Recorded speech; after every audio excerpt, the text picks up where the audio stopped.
Baik, kita mulai. Ustaz Ustazah. Assalamualaikum warahmatullahi wabarakatuh. Semangat pagi. Ya, luar biasa. Hari ini sehat semua? Alhamdulillah. Dan alhamdulillah hari ini kita masih diberikan nikmat oleh Allah Subhanahu wa taala dengan diberikannya kesempatan kita dapat bertatap muka dalam hari ini dalam rangka berbagi praktik baik dari saya tentang jurus BK hebat. Dan alhamdulillah di jurus ini nanti kita akan belajar tentang bagaimana mengelola emosi kita. Ya, ada beberapa jurus, salah satunya adalah kelola emosi. Ya, nanti Ustadz Ustazah silakan mengikuti materi dengan baik dan mengikuti kegiatannya dengan baik pula. Mudah-mudahan pagi ini sampai selesai acaranya berjalan dengan baik dan lancar, tidak ada kendala. Amin ya robbal alamin. Baik, sebelumnya kita ice breaking dulu terlebih dahulu. Dengarkan kata-kata saya. Oke? Dengarkan kata-kata saya. Saya ulangi instruksinya. Ini 1, yang ini 2, kalau ini 3. Oke? Siap ya? Kalau ini 3. Ini 1. Yang ini 2. Oke, belum fokus ya, belum fokus. Relax saja, jangan tegang, nggak apa-apa. Kita ulangi ya. Yang ini, kalau ini, kalau nggak ditunjuk jangan bersuara ya. Kita tes konsentrasi pagi ini. Kalau ini, yang ini, 1. kalau ini, yang ini, perangkat kita semuanya. Minimal 80% di antara kita konsentrasi. Dan kuat. Ikutin ya gerakannya. Lingkungan sehat. Bersama yang hebat. Ikutin gerakannya. Dan cahaya. Dengan tulus. Gini ya. Gunakan 7 jurus. Kelola emosi. Menunjukkan resiliensi. Jaga konsistensi. Dan jalin koneksi. Membangun kolaborasi. Ya, gerakan badannya. Baik Ustazah, sebelum kita mulai ke materi, saya bagikan dulu untuk pretest awal.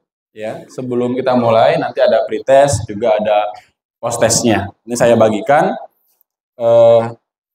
dokumennya ya kepada Ustazah. Jadi tolong diisi sesuai apa yang kemudian nanti Ustazah rasakan sesuai dengan poin-poinnya. Ada dimulai dari sangat tidak tahu sampai sangat tahu. Boleh dipegang dulu.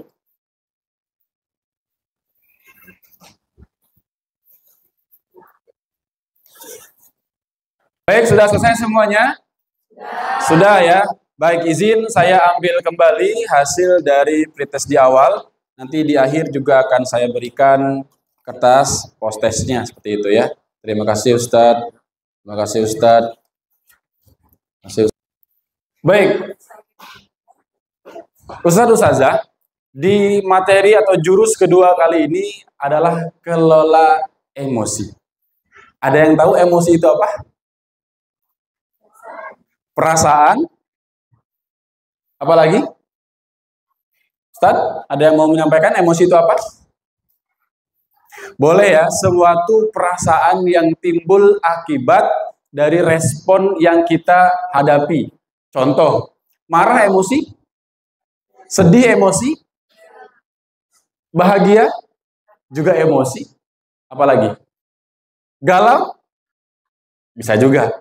Suatu keadaan di mana kita merespon sesuatu ya dengan yang kita rasakan, itulah emosi. Jadi emosi itu tidak terlalu negatif, ada juga emosi-emosi positif. Semangat itu emosi loh, semangat.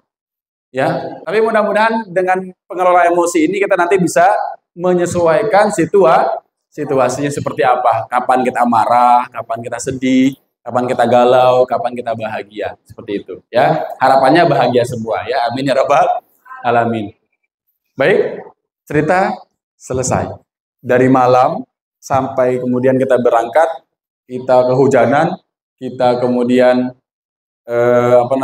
motor mogok, RPP hilang, ada pengawas. Kemudian siswa kita main HP, terlambat pula. Apa perasaan Ustazah? Ada yang masih utuh? Angkat tangan yang masih utuh. 1, 2, 3, 4. Baik, saya minta pendapatnya yang masih utuh. Kira-kira kenapa? Apa perasaan yang Ustazah rasakan ketika mendengar cerita seperti itu? Ya mungkin karena saya jarang emosi, jadi saya sabar aja menanggapin hal tersebut. Tangan untuk Ustazah Aditya. Kita sekarang ke kertas yang paling hancur. Ya, kita tes. Ya kan karena seharian nih full, tidak mendapatkan keadaan yang baik-baik saja. Jadi dalam kondisi tersebut saya tentunya merasa kecewa, marah, perasaan yang banyaknya negatif. Baik, ya, Ustazah, begitulah kondisi kita seharusnya dalam mengelola emosi. Kita jangan dulu terbawa emosi. Pertanyaan atau misalkan minimal memberikan ruang. Kenapa dia terlambat? Kenapa dia bermain handphone di kelas? Begitu ya. Dengan keadaan kita yang tadi malam sudah tersulut emosi, kemudian siang paginya juga tersulut emosi, ternyata siswa kita juga begitu, Ustazah. Kadang-kadang anak-anak kita itu di sekolah, mereka punya masalah, begitu ya, dan punya emosi. Dan ditambah lagi ketika kita tidak puas dengan keadaan itu, kita menghakimi anak tersebut. Padahal bisa jadi anak tersebut mungkin dalam situasi yang sama dengan kita. Sedang emosinya sedang tidak baik-baik saja. Begitu ya, Ustazah? Bisa dipahami ya? Oke, silahkan disimpan kertasnya. Kita masuk ke materi. Baik, jurus kedua itu kelola emosi. Kita akan mengenal bagaimana cara mengelola emosi dengan baik. Ustazah sekalian, dalam hal ini ternyata ini sudah ada memberikan pendefinisian bahwa pelajaran sosial emosional adalah proses belajar mengenali dan mengelola emosi, menyelesaikan masalah, mengembangkan relasi sosial yang baik, dapat berempati, gitu ya, membuat keputusan yang tepat dan bertanggung jawab. Tadi apa poinnya? Ketika ada anak punya masalah, kita harus melakukan pertama mengelola emosinya, kemudian yang kedua kita berempati dulu. Kenapa kira-kira kamu marah? Kenapa kira-kira kamu melanggar aturan dan lain sebagainya? Sehingga kemudian ketika mendapati anak atau siswa yang bermasalah yang di sekolah, kita nggak langsung emosi, ya, tapi harus dikelola dulu dan membuat keputusan yang tepat. Nah itu ya. Nah, ada 5 komponen. Nah, ini dia. Yang pertama, self-awareness. Ada yang tahu self-awareness? Ustaz Bambang, self-awareness apa maknanya? Kesadaran diri sendiri atau mengenali diri sendiri. Kita tipikal orang yang seperti apa, Ustaz? Tadi ada yang bilang, saya orangnya sabar, jarang marah. Ada. Tadi yang kedua, saya selalu emosian, sikit-sikit emosi, ada. Ada yang kadang emosi, kadang tidak, ada juga tuh. Ya, ada. Tapi saya percaya dan yakin di antara kita, karena kita orang dewasa, tidak semua dari kita emosi, terus tapi ada kalanya juga menahan emosi. Begitu. Nah, itu self-awareness, mengenali diri sendiri dulu. Dalam posisi apa kita senang, dalam posisi apa kita susah, dalam posisi apa kita sedih, dalam posisi apa kita marah. Kita harus kenal tuh diri kita. Ya, kalau kita sudah mengenal diri kita, ya, insya Allah kita akan dapat mengelola emosi. Yang kedua ada self management. Apa self management? Self management itu kita tahu penempatan di mana, kapan kita mau marah, kapan kita bahagia, kapan kita sedih dan sebagainya. Misal, Ustazah dapat hadiah. Kira-kira di saat itu self managementnya mana? Marah, bahagia, senang, emosi atau kecewa? Senang. Karena hadiahnya sesuai yang diinginkan. Tapi bagaimana kalau ternyata hadiahnya tidak sesuai yang diinginkan atau ada prank misalkan?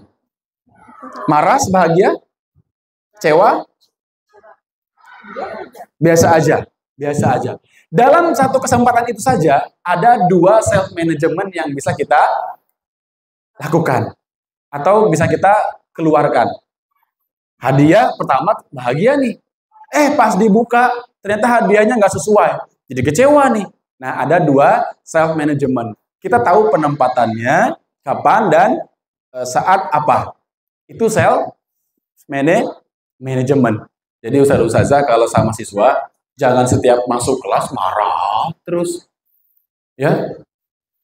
Jangan setiap siswa yang terlambat kita kerucut terus, pulang ke rumah kita membawa beban kecewa. Sampai rumah nggak bisa tidur. Karena tidak bisa manajemennya kurang baik. Yang ketiga ada responsible decision making. Decision making apa? Ustaz Bambang, decision making? Membuat keputusan. Kita harus bisa dalam suasana itu apa dan kapan. Kemudian kita bisa mengelola atau mengendalikan, membuat keputusan. Apa contohnya? Ketika marah, Ustazah, bisa nggak kita membuat keputusan? Bisa. Tapi biasanya ketika marah, kita mengambil keputusan itu biasanya tidak bijak. Karena masih terbawa emosi. Ya, mungkin saja bagi orang yang belum bisa mengelola self manajemennya, kemudian ada self awareness-nya, kemudian decision making-nya nggak tepat, bisa jadi dia marah. Tapi apakah itu baik? Tidak. Di kelas apakah tempatnya marah-marah? Ketika ada anak yang melanggar aturan? Tidak. Yang terjadi apa? Kita kadang-kadang suka menjustifikasi siswa kita di dalam kelas dan di dalam ruangan bersamaan dengan orang banyak. Itu yang terjadi. Dan percaya atau tidak, itu bisa meruntuhkan rasa percaya diri dia dan ketidakpercayaan dia kepada kita. Karena dia menganggap, merekam dia dalam otaknya, oh, guru ini tidak patut dicontoh. Akhirnya ketika kita memberikan perintah, kadang-kadang anak ini menolak. Ataupun ketika dia dilaksanakan, ada celotehan dalam hati. Nah, inilah pentingnya decision making. Ustazah harus memberikan teladan bagi anak-anak kita, ya. Beritahu pada mereka kapan mereka harus marah dan kalau bisa mereka juga bisa mengelola emosi. Nah, relationship skill. Nah, apa? Sebambang relationship? Hubungan baik atau punya skill hubungan baik dengan siapa? Dengan anak didik kita. Kalau tadi kita sudah kenal diri kita, mengenal anak-anak, kemudian self management kita baik, decision making kita bagus, kemudian relationship skill kita juga punya. Percaya nggak? Kita nggak akan marah kepada anak. Karena kita sudah membangun hubungan baik sebelumnya. Maka relationship skill ini perlu dibangun. Dia dengan kita, anak-anak didik dengan kita. Supaya apa? Supaya kita bisa mengelola emosi. Supaya tidak sedikit-sedikit marah, sedikit-sedikit kesel, sedikit-sedikit menjustifikasi, sedikit-sedikit menuduh. Tanpa kita bertanya kepada siswa tersebut. Itu contoh. Lagi ngapal Quran. Pernah kesel, Ustaz? Sering ya. Dalam kondisi apa misalnya? Dalam kondisi ketika anak tidak serius. Tidak serius. Yang dilakukan? Yang dilakukan Ustaz sebagai guru? Memanggil, menegur. Kita juga pernah menegur. Ya, depan umum tadi ya. Nah, itu kalau bisa kita kurangi sekarang. Nah, pentingnya materi ini disampaikan, kita untuk menjadikan anak didik kita menjadi kuat dan hebat, gitu ya, dengan pembimbingan kita. Yang terakhir, social awareness. Ya, hubungan sosial kita antara kita dengan anak harus bisa berbaur. Jangan memilih anak. Oh, dengan si A yang pinter kita dekat. Dengan yang tidak atau kurang bagus nilainya kita jauh. Terjadi nggak? Sekarang kita harus bisa, ya, social awareness kita harus kita tumbuhkan kepada anak-anak kita. Sehingga Ustaz-Ustazah, anak-anak kita itu betah. Nanti ada jurus terakhir, ada menata situasi. Itu bagaimana cara kita menjadikan lingkungan sekolah ini itu lingkungan yang sehat, aman, dan menyenangkan. Bagaimana kemudian kita menumbuhkan sekolah yang ketika anak-anak libur tapi kangen pengen sekolah. Kalau yang sekarang apa yang terjadi? Anak-anak malas sekolah. Kenapa? Ada faktor yang mempengaruhi nggak dari kita sebagai guru? Ada. Apa contohnya? Membuat anak tidak merasa nyaman, mungkin karena kita sering ngeroce tadi, gitu ya. Apalagi? Sedikit-sedikit dihukum tanpa bertanya. Sedikit-sedikit menyalahkan tanpa koreksi. Anak-anak jadi tidak betah di kelas, bahkan di sekolah. Makanya mungkin ada kejadian bolos, ya, karena dia merasa guru tersebut tidak memberikan posisi yang baik bagi dia. Ngapain aku masuk, males mending aku bolos. Males sekolah, mending di kantin karena pelajarannya pelajaran guru A, guru B, males Tapi kalau misalkan gurunya membangun 5 poin tadi, ya, bisa kemungkinan anak-anak itu nyaman. Dulu ketika saya SMP, saya punya satu guru yang membuat saya termotivasi jadi guru. Dan setiap pelajaran ibu itu, saya harus masuk. Dan saya betah mendengarkan omongannya. Saya pernah seperti itu enggak? Ada pernah guru yang sampai sekarang dikenang? Pelajarannya, gaya bicaranya, kemudian sopan santunnya, pengelolaan emosinya. Intinya, kita tuh termotivasi dengan guru tersebut. Pernah ya? Punya ya? Berapa guru misalnya? 1, 2? Dari sekian banyak guru cuma 1. Dari sekian banyak guru cuma 3. 3. Dari sekian banyak guru. Ada berapa guru yang kita jadi motivasi selama belajar? Hanya beberapa dari banyaknya guru. Bayangkan kalau itu terjadi kepada siswa kita hari ini. Dari semua guru yang ada hari ini, cuma 1 guru yang membuat dia semangat sekolah. Jadi wajar kalau kadang-kadang dia malas, tidur-tiduran, ngantuk-ngantukan, nggak memperhatikan, kemudian bolos dan sebagainya. Bisa jadi karena kita tidak koreksi, tidak kelola selama ini tidak kelola emosi. Dan yang paling bahaya adalah dari semua kita, anak-anak itu tidak satupun guru yang dia sukai. Kebayang nggak bagaimana siswa itu di kelas dan di sekolah? Apa yang terjadi?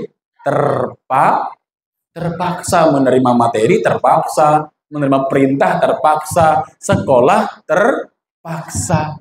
Setuju nggak? Itu yang terjadi. Maka dalam hal pengelola emosi ini kita bisa pastikan setelah ini, yuk kita gunakan 5 ini untuk membangun dengan anak-anak kembali, membangun kepercayaan supaya mereka yakin dan percaya bahwa pendidikan itu penting. Nah ini, contoh self awareness. Saya bisa mengenali emosi saya seperti senang, takut, sedih, malu, khawatir dan lain-lain. Ya, bisa mengenali, kenal semua ya, nggak mungkin nggak kenal. Ya. Mana marah, mana. Yang kedua self management. Saya tahu caranya untuk menenangkan diri saya saat marah, takut, khawatir dan lain-lain. Ya, apa? Saya tahu caranya. Kalau saya lagi marah, saya lagi takut, saya harus ngapain? Kalau kita muslim, misalkan dengan istighfar, atau mungkin pergi sejenak healing, tapi jangan lama-lama, nanti bukan healing, hilang. Kemudian, decision making. Saya memahami keputusan yang saya ambil dapat berdampak pada diri dan orang lain. Saya memahami keputusan saya ketika itu, emosi atau dan sebagainya, itu mempunyai dampak pada diri saya dan siswa atau orang lain. Apa dampaknya? Tadi, siswa nggak percaya dengan kita. Karena kita tidak menempatkan dengan baik, ya, emosi kita. Saya menjalin pertemanan sehat dengan mereka. Nah, ini tadi, ya, relationship skill. Kita melakukan sebuah pertemanan yang sehat dengan anak-anak kita. Terakhir, sosial, saya peduli dan bisa belajar dan selaras dengan norma sopan santun yang berlaku. Peduli dengan siapa? Baik dengan teman sejawat maupun dengan anak didik kita. Baik, tadi ada Ustadz yang menyampaikan pernah kemudian dengan pengelolaan emosi yang baik, akhirnya anak tersebut mendapatkan motivasi lagi untuk sekolah dan belajar. Nah, harapan kita ketika nanti juga ada anak-anak yang seperti itu, kita self-awareness-nya kita tahu, kemudian decision making-nya kita lakukan, dan kemudian relationship-nya juga kita lakukan. Seperti itu. Bisa ya, Ustazah? Nah, ada critical inquiry. Apa critical inquiry? Ya, Ustazah, ini ada rumus, ya, di MC2. Kita itu harus bisa menerima kritikan atau pendapat orang lain. Mindfulness, ada compassion, ada empati. Empati itu tadi peduli terhadap siswa-siswa kita. Kenapa dia malas belajar, kenapa dia ngantuk di kelas, ya, itu digali kenapa, ya, supaya kita tahu apa yang menyebabkan dia seperti itu, ya. Nah, keempat potensi itu harus diasah oleh guru agar proses pembelajaran dan pelayanan dapat berlangsung dengan baik. Empati merupakan sebuah kemampuan yang dimiliki dalam memahami murid secara mendalam situasi pribadi maupun sosial serta peduli dan perhatian terhadap emosi yang dimiliki oleh murid yang ditunjukkan melalui perilaku mereka, ya. Jadi harus punya rasa empati. Nah, ada empati secara kognitif, ada empati secara emosional dan secara perilaku. Yang kognitif, kemampuan individu dalam mengetahui dan memahami perasaan yang dimiliki oleh orang lain. Itu empati yang pertama. Misalkan dia sedih, kita juga merasakan tuh sedihnya, gitu. Ada yang seperti itu enggak? Yang kedua, secara emosional, kemampuan individu dalam merasakan apa yang orang lain rasakan. Ini lebih dalam lagi tuh. Ini lebih dalam. Apa yang dirasakan oleh siswa, kita pun merasakannya. Akhirnya tumbuh peduli, empati, dan lain sebagainya. Ya. Yang ketiga, empati perilaku, kemampuan individu dalam memberikan respon atau tindakan sesuai dengan perasaan orang lain. Respon kita terhadap orang itu apa? Ketika sedih, ketika senang, ketika bahagia, apa respon kita? Begitupun dengan anak-anak kita. Jadi kita harus tahu kapan kita harus bantu mereka dengan emosi. Oh, ketika dia dapat kabar bahagia, juara 1 atau nilainya bagus, puji dia. Kalau dia lagi sedih, support dia. Gitu, ya. Sebagai guru. Nah, ini mindfulness tadi, ya. Kemampuan individu untuk sadar akan pengalaman yang dimiliki sehingga mau menerima situasi apapun tanpa menghakimi diri sendiri. Kita sering menyalahkan diri sendiri nggak? Dalam suatu keadaan. Sering ya? Nah, mindfulness ini memberikan kita supaya kita mampu untuk dan sadar. Jangan sampai kita kemudian menghakimi diri sendiri karena kesalahan kita. Nah, ini ada teknik-tekniknya.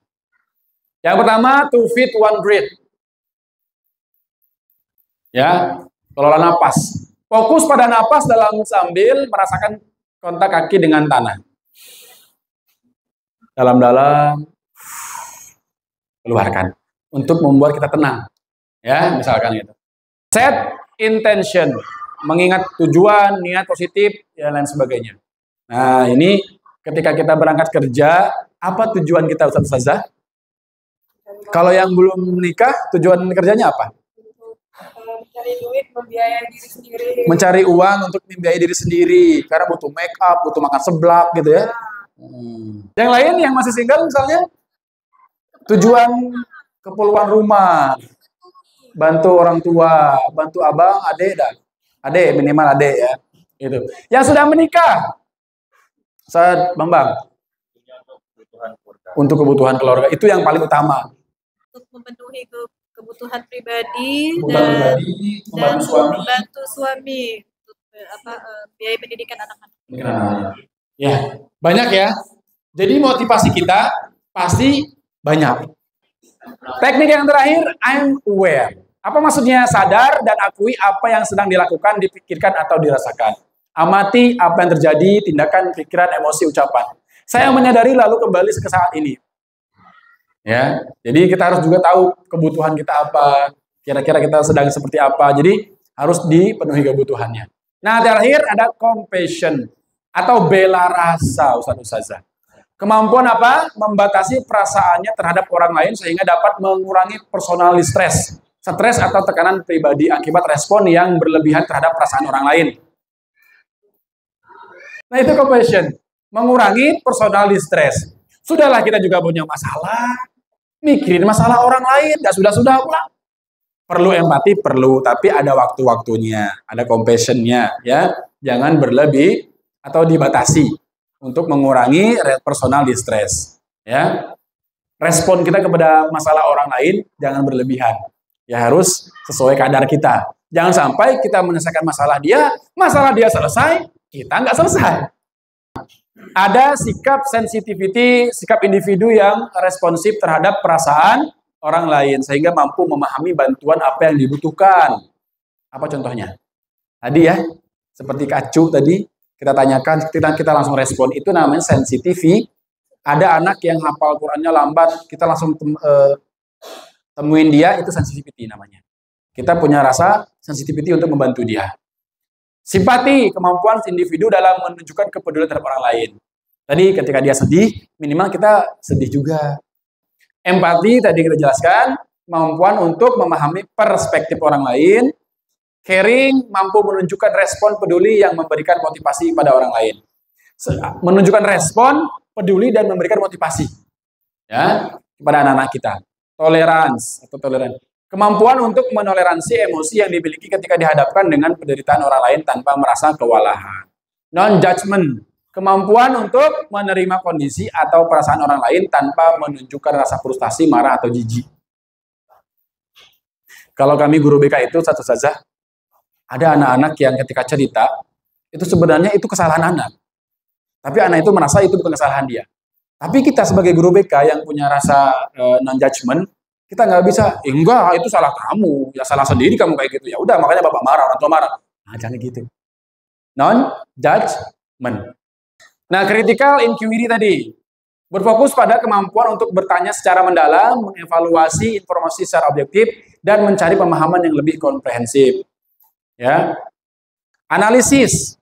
Sebagai guru, kita harus memecah informasi yang kompleks menjadi bagian-bagian yang lebih kecil dan mulai dipahami serta mendefinisikan pola hubungan dan struktur dasarnya. Interpretasi, memahami makna dari informasi yang dikumpulkan, termasuk mengenali masalah dan menjelaskan tanpa bias. Gimana maksudnya? Ketika ada anak yang curhat ke kita tentang masalah dia, apa yang pertama dilakukan? Informasinya dikumpulkan dulu. Dikumpulkan dulu, biarkan mereka bercerita dulu, kemudian kenali masalahnya apa, dan terakhir jangan sampai menjelaskan solusi dengan cara bias. Artinya bias itu tidak memberikan solusi, bahkan menuju kepada malah menambah masalah. Ya, guru BK itu lebih peka terhadap itu. Maka dia tahu apa yang harus dilakukan. Nah, guru-guru juga harapannya seperti itu dalam membina anak-anak kita di sekolah. Dan terakhir ada evaluasi, ya, kemudian ada inferensi, menarik kesimpulan berdasarkan informasi analisis. Ya, seperti itu. Nah, ada self awareness, mengenali peta emosi. Ya. Ada excited. Apa excited? Hah? Antusias, menambahkan semangat. Nah, kita harus tahu tempat-tempat di mana perasaan kita, mengenali potensi emosi anak-anak. Ada excited, ada tender, ada happy, ada sad, ada angry, ada scare. Jangan-jangan ketika kita masuk, perasaan anak-anak scare kepada kita, karena yang dibangun selama ini adalah scare. Atau sad, ketika kita masuk sedih. Sedih kenapa? Ya mungkin ada sesuatu hal. Semoga happy. Karena yang kita berikan selalu kemudian anak-anak merasa, oh, saya suka nih pelajaran ini. Nah, yang ketiga ada self regulation, mengendalikan diri dengan memahami otak kita. Ya, perhatikan. Name it, fame it. Namai dan kenali, pegang kendali. Nah, otak kita yang mengendalikan. Nih, lihat. Nah, ada neokorteks. Ini di mana kita sebagai orang yang bisa survival. Tahu survival? Bisa bertahan dalam kondisi apapun. Itu otak neokorteks yang bertindak. Bagaimana kemudian kita mengendalikan neokorteks kita. Supaya anak-anak juga betah dalam pelajaran, kita pun betah. Jadi kita harus bisa mengendalikan otak kita. Di mana? Yang kedua, limbik. Ini tentang perasaan. Kalau limbik. Motivasi, emosi, dan lain sebagainya. Ya, tadi marah dan sebagainya. Ya. Yang kedua ada reptilian brain. Atau kalau orang bilang lizard brain. Tahu apa? 3 yang dikuasai reptilian brain itu fight, flight, freeze. Apa? Fight, flight, freeze. Itu kondisi di mana ketika kita menghadapi masalah, kita mau fight, mau freeze, atau flight. Kita yang mana? Pergi aja. Emang gue pikirin. Nah, itu yang mengendalikan reptilian brain. Ya, yang menguasai diri kita, reptilian brain. Maka 3 fungsi otak ini harus kita kendalikan. Kapan kita harus fight, kapan kita harus flight, kapan kita harus freeze. Nah, usaha-usaha juga harus bisa seperti itu. Ya, bisa mengendalikan otak kita. Itu. Mana yang akan bertugas? Ini ya. Kalau otak reptil itu simbolkan dengan dinosaurus, maka saat kita marah, maka sebetulnya kita sedang dikendalikan oleh dinosaurus yang selalu marah, mengancam, menerkam. Gitu. Maka jangan sampai dikendalikan oleh dinosaurus. Harus kita yang mengendalikan otak kita. Kapan harus survival, tahu di mana, bagaimana. Kapan mengendalikan emosi, perasaan. Dan kapan harus fight, dan freeze. Gitu. Mudah-mudahan setelah ini fight semua ya. Tidak ada yang flight. Pergelangan tangan kita diangkat, silakan. Ini mewakili otak kita. Bagian paling primitif yang mengatur fungsi dasar tubuh seperti pernapasan dan detak jantung. Di sini. Ya. Kemudian telapak tangan itu mewakili sistem limbik, pusat emosi, rasa takut, marah, ya, memori. Ini di telapak tangan kita. Ibu jari ditekuk ke dalam telapak tangan mewakili amigdala yang sedang aktif atau bersemangat saat emosi akan muncul. Jari-jari yang melengkung menutupi ibu jari mewakili korteks prefrontal sebagai bagian otak yang lebih maju dan bertanggung jawab atas pemikiran rasional dan sebagainya. Nah, ini regulationnya, ya. Ini bisa diterapkan. Langkah-langkah menggunakan teknik saat anak marah atau sedih. Bisa dipraktekkan nih. Nah, mereka harus bisa mengendalikan emosinya. Seperti ini. Berikutnya, mengendalikan diri dengan rumus tanya. Apa tanya? Tanya apa? T-nya apa? Terima. Ketika ada masalah, emosi atau problem, terima dulu. Nah, pakai rumus tanya. T-nya terima. Tarik napas dalam-dalam, terima. Jangan ditolak emosi yang sedang kamu rasakan. Semakin menolak, semakin tersiksa. Gitu nggak? Ketika ada masalah, semakin ditolak, semakin tersiksa. Kepikiran terus. Tidur nggak bisa, makan nggak enak, dan lain sebagainya. Nah, harus diterima dulu. Ya, hadapi dulu masalahnya. Seperti itu ya. Rumus yang pertama, T. Yang kedua, amati. Amati bagaimana reaksi yang terjadi dalam kepalamu, apakah dia marah, sedih, atau takut. Ya, diamati dulu. Tadi lihat peta emosi tadi, ya. Diamati dulu. Kira-kira kita harus marah, harus bahagia, atau sedih, atau apa? Diamati dulu, jangan langsung. Ya, ketika ada masalah. Dan N-nya nikmati dengan duduk, diam, dan tenang dalam kendali. Dan yakini bahwa kamu lebih hebat dan kuat daripada emosimu. Yakin aja, kita bisa mengendalikan diri. Kalau ajaran Rasul itu, kalau lagi marah apa? Dianjurkan duduk. Kalau masih marah, coba baring. Yang terakhir aksi. Setelah semua terkendali, lakukan tindakan atau respon positif. Jangan ada masalah diemin. Tapi terakhir ada aksi untuk menyelesaikan masalahnya. Kalau masalah kita dibiarin ya nggak selesai. Masalah itu ada untuk diselesaikan. Bisa kalau ada masalah kita kelola emosi dan mengendalikan emosi? Bisa? Sudah mulai bisa? Harus pelan-pelan belajar untuk mengenali atau mengendalikan emosi. Nah, nih lihat. Emosi, respon tindakan. Emosi, jeda, respon tindakan. Kalian yang mana? Emosi, langsung marah? Atau emosi, jeda dulu, baru ambil tindakan?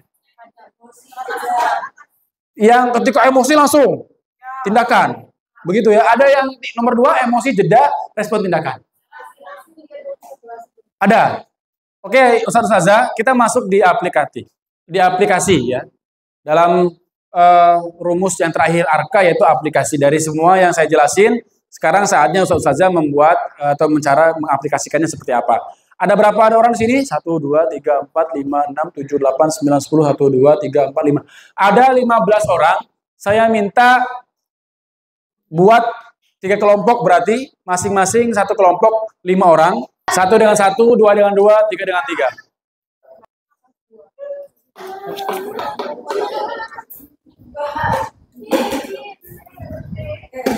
Baik, sudah semua. Silahkan kembali ke kursi duduknya masing-masing.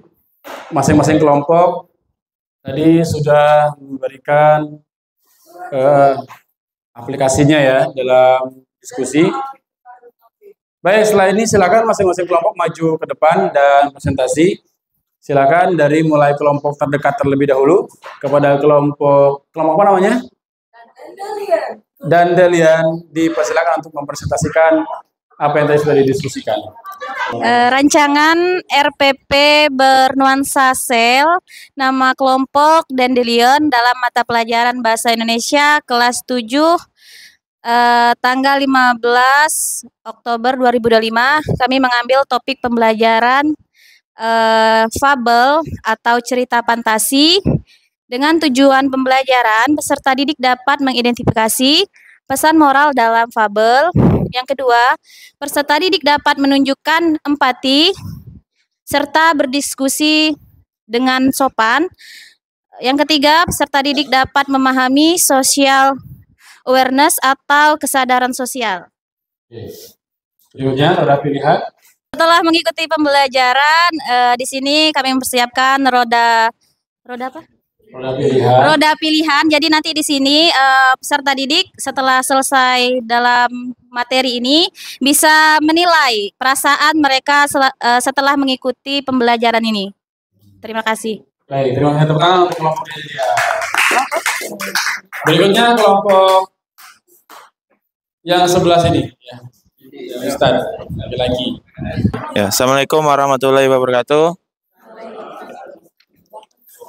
Ya, kami akan presentasikan pelajaran PPKN dan topik pelajaran itu gotong royong dalam kehidupan bermasyarakat. Dalam tujuan pembelajarannya, peserta didik itu udah disuruh ibaratnya dengan teman sekelompoknya secara empatinya ya, empatinya bagaimana mereka membangun secara individu dan kerjasamanya, termasuk bertanggung jawab dalam kelompok. Kedua, ya, tujuan pembelajarannya mengolah emosi ya. Bagaimana emosi itu saat berdiskusi ya, melihat teman-temannya ya, ada yang menulis, ada yang bekerja sama atau ada yang tidak bekerja sama sekali ya. Bagaimana kondisi emosi mereka? Apakah mereka tetap membangun kelompoknya atau merendahkan sesama kelompoknya ya. Jadi tujuannya adalah saat berdiskusi dan menghargai pendapat orang lain ya. Dan juga ada refleksi emosi dan empatinya ya. Jadi kalau eksplorasinya, siswa menceritakan pengalaman mereka saat membantu orang lain ya. Pada saat kelompok itu berdiskusi, bagaimana dia rasa empatinya, atau tidak ada sama sekali atau ada. Dan kedua, refleksi emosi dan empati ini membantu ya, atau tadi ya, dia memberi pernyataan ya, apa yang kamu rasakan saat membantu orang lain ya, emosi dan empatinya ya. Jadi dia menjawab pertanyaan apa yang kamu rasakan saat membantu orang lain. Bagaimana perasaanmu ketika dibantu ya? Apa perasaannya jika dibantu? Dan juga apa rasanya jika tidak dibantu. Nah, kami menggunakan ya, inisiatif atau semangat ya. Jadi kami menggunakan semangat dan inisiatif siswa itu bagaimana saat kelompoknya bekerja sama ya. Itu aja. Jadi sekian dari kelompok kami. Terima kasih. Ya, terakhir silakan maju perwakilan satu orang, boleh maju ke depan yang berbicara dan mungkin dibantu temannya yang memegang hasil diskusinya.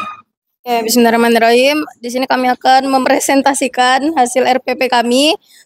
Nama kelompoknya Mentari Pagi, mata pelajarannya PAI, tingkatan kelas 7. Topik pembelajarannya yaitu meneladani Asmaul Husna untuk kebaikan hidup. Asmaul Husna yang kami ambil di sini adalah yang As-Sami, Allah Maha Mendengar. Tujuan pembelajarannya yaitu siswa dapat menemukan cara menampilkan perilaku meneladani Asmaul Husna As-Sami gitu.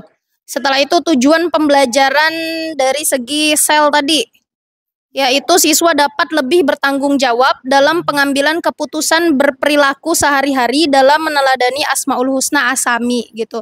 Jadi mereka dapat menyebutkan contoh-contoh perilaku apa saja sih yang bisa mereka lakukan untuk meneladani sifat Allah As-Sami tadi, Allah Maha Mendengar, seperti itu. Lanjut.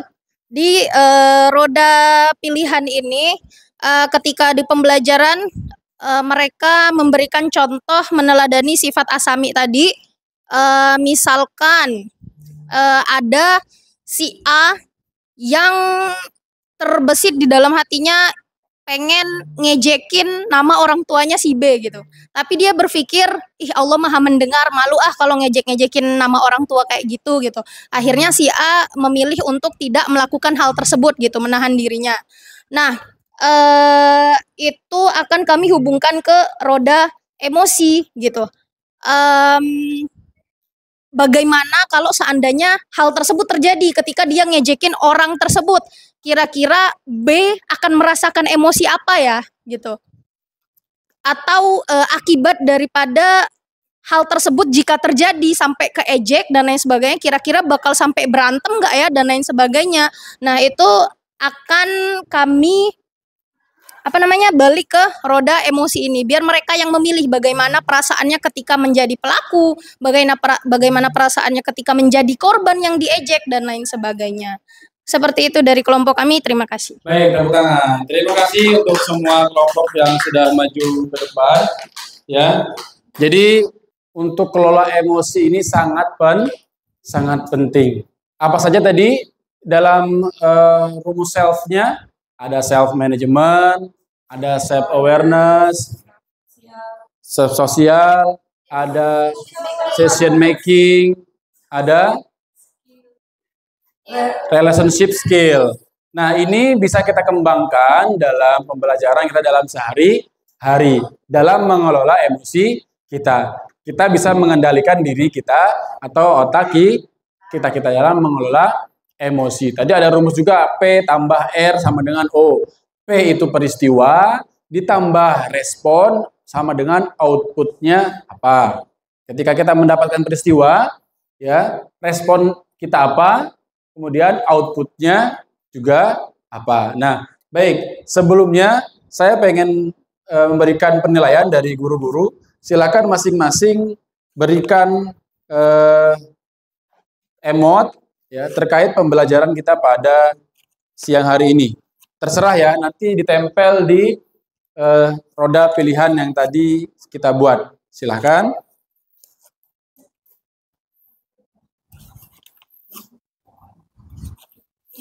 Ya, hitungan ketiga. 1, 2, 3. Silakan maju dari sini dulu, Antri ya ibu-ibu. Silakan Ustazah. Mau memberikan penilaian apa?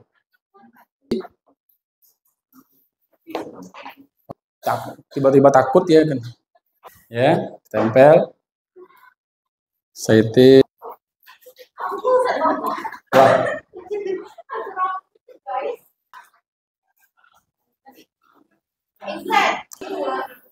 Baik, terima kasih ya. Ternyata hal ini antara excited dan happy. Ya, tepuk tangan untuk kita semuanya. Ya. Baik, sebelum kita tutup, seperti biasa saya bagikan lagi untuk post testnya. Ya, silakan diisi seperti yang tadi di awal.